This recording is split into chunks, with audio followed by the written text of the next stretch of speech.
Assalamualaikum warahmatullahi wabarakatuh. Perkenalkan, nama saya Septiani dengan NIM 12030505158. Saya dari jurusan Ilmu Hukum kelas D semester 6. Di sini saya akan menjelaskan mengenai surat somasi. Yang pertama, mengenai pengertian dari somasi. Somasi adalah suatu bentuk peringatan dan atau teguran dari satu pihak kepada pihak lainnya. Peringatan atau teguran itu atas dasar telah terjadinya wan prestasi atau ingkar janji, dan atau perbuatan melawan hukum. Somasi kerap dilakukan sebagai langkah pertama sebelum menempuh tindakan hukum atau membawa permasalahan ke ranah hukum. Selanjutnya, pengaturan mengenai somasi diatur dalam pasal 1238 KUH Perdata yang berbunyi, si berutang adalah lalai apabila ia dengan surat perintah atau dengan sebuah akta sejenis itu telah dinyatakan lalai. Atau demi perikatannya sendiri, ialah jika ini menetapkan bahwa si berutang akan harus dianggap lalai dengan lewatnya waktu ditemukan. Selanjutnya, apakah somasi dalam konteks cedera janji menjadi prasyarat mutlak diajukannya gugatan non prestasi ke pengadilan? Di sini ada beberapa poin. Poin yang pertama, bila jelas tergugat memiliki itikat buruk seperti melakukan pelanggaran berat terhadap perjanjian, apakah memberikan somasi akan dapat menyadarkan pelaku?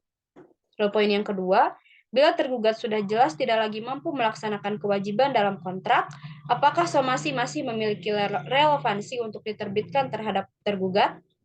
Lalu poin yang ketiga, bila kontrak telah secara tegas dan tersirat, kontrak menentukan jangka waktu pelaksanaan perikatan di dalamnya, namun telah lewat waktu dan tergugat masih belum juga melaksanakan, bukankah sudah merupakan suatu bukti konkret bahwa tergugat telah lalai? Lalu poin yang terakhir, bila kontrak berisi perikatan bahwa tergugat melakukan sesuatu sementara dalam praktiknya tergugat justru melakukan apa yang dilarang tersebut, bukankah pelanggaran tersebut sudah merupakan bukti itikat tidak baik dari tergugat? Lalu selanjutnya, poin apa saja yang harus ada di dalam surat somasi dan bagaimana cara menyampaikannya?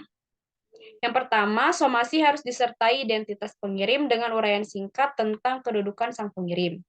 Yang kedua, somasi juga harus memuat identitas pihak yang diberi peringatan atau teguran.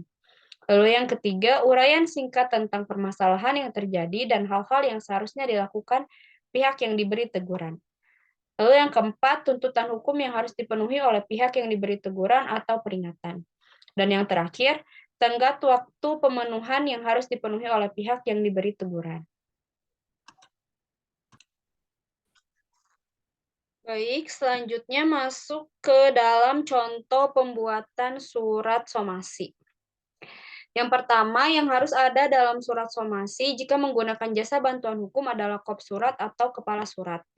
Dalam kop surat merupakan identitas pertama yang dilihat oleh penerima surat.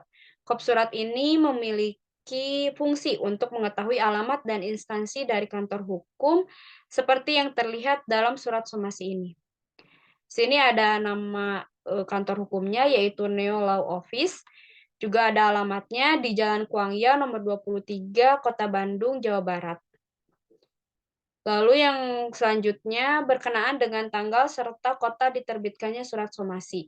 Hal ini berfungsi untuk mengetahui kapan dan di mana surat tersebut dibuat. Oleh karena itu, tanggal penulisan surat adalah komponen yang sangat penting di dalam penulisan sebuah surat somasi. Sini ada dibuatnya di Bandung pada tanggal 4 Juni tahun 2023. Selanjutnya yaitu nomor surat. Di dalam nomor surat, ini bertujuan untuk memudahkan instansi dalam mengarsipkan atau menyimpan data kapan terakhir pembuatan dan pengeluaran surat. Nomor surat berisi nomor urut, selanjutnya bulan, dan tahun pembuatan atau pengeluaran surat. Letak nomor surat biasanya di bawah kop surat di sebelah kiri. Nomor surat ini sifatnya fakultatif, tidak harus ada, namun sama halnya dengan kop surat, nomor surat memiliki fungsi. Fungsi dari nomor surat itu sebagai berikut. Yang pertama, memudahkan pencarian jika surat digunakan. Yang kedua, memudahkan penyimpanan administratif. Dan yang ketiga, membantu dalam pengelompokan surat sesuai dengan jenis dan isi surat. Lalu selanjutnya mengenai identitas kota alamat pihak yang dituju dalam somasi. Dalam hal ini, pihaknya adalah tergugat. Hal yang terpenting di dalam sebuah surat adalah kepada siapa surat itu ditujukan. Oleh sebab itu, alamat menjadi suatu hal yang paling penting, serta nama pengirimnya. Di sini dikirim kepada Saudara Abdul Manaf di Jalan Lara, RT 2 RW 8, Desa Cinunuk, Kabupaten Bandung. Lalu selanjutnya, salam pembuka. Dalam salam pembuka merupakan komponen penting dalam sebuah surat somasi. Hal ini dikarenakan salam pembuka berfungsi sebagai pembuka dalam suatu surat somasi sebelum sampai ke inti atau pokok isi surat. Contohnya, dalam salam pembuka itu bisa Assalamualaikum, salam sejahtera, atau dengan hormat. Namun karena di sini adalah untuk pengiriman somasi yang sifatnya adalah teguran atau peringatan, maka akan lebih baik jika menggunakan salam dengan hormat. Selanjutnya masuk ke dalam surat somasi. Poin pertama yang harus ada adalah identitas pengirim. Dengan uraian singkat tentang kedudukan sang pengirim, kalimat pertama yang harus dicantumkan adalah nama orang yang diberikan. Setelah itu perlu dicantumkan juga kantor hukumnya serta alamatnya karena menjelaskan orang yang diberikan kuasa selanjutnya adalah yang memberikan kuasa. Nah, dalam hal ini perlu mencantumkan nama lengkap juga atas dasar apa orang yang diberi kuasa ini membantu dalam pembuatan somasi. Didasarkan pada kekuatan surat kuasa khusus.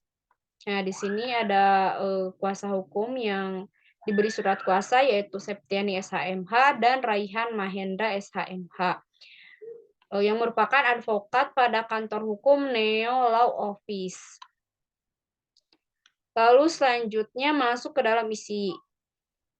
Di isi itu ada poin yang harus ada. Nah, dalam penyampaian poin-poin mengenai somasi harus dilakukan dalam bahasa yang singkat, padat, jelas, dan tidak bertele-tele. Poin pertama dalam isi adalah mengenai pokok perikatan yang menjadi dasar pelanggaran dari pembuatan somasi ini dikarenakan adanya hutang piutang. Ya, ini poin pertamanya. Mengenai hutang piutang.